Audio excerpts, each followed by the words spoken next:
Өфөлә һуңгы көндәрдә йырып сыккыһыҙ кар яуҙы. Халык кына түгел, карҙы махсус техникала ҙур ауырлык менән таҙарта. Башҡаланың торлаҡ хужалығы бүлеге етәксеһе Андрей Бычков.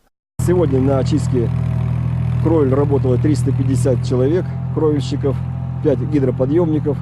Сегодня очищено у нас порядка 560 кровель жилых домов. Принимаются меры, значит, там, где у нас пешеходные тротуары проходят, выходы из магазинов, то есть там, где в основном, в первую очередь, обеспечить безопасность населения.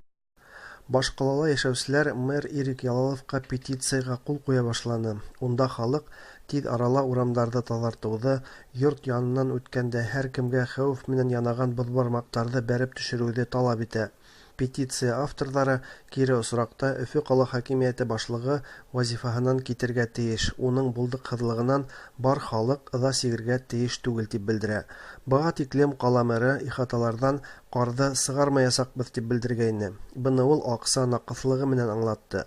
Әммә быйылғы ҡыш ҡаланы ҡар менән тултырғас, халыҡтың, айырыуса водителдәрҙең ризаһыҙлығы сығырынан сыҡты. Ҡала бюджетында торлаҡ коммуналь хужалығы өсөн ҡаралған аҡсалар ҡайҙа китә икән тип тә ҡыҙыҡһына Өфө халҡы. Петицияға 1000-гә яҡын кеше ҡул ҡуйған.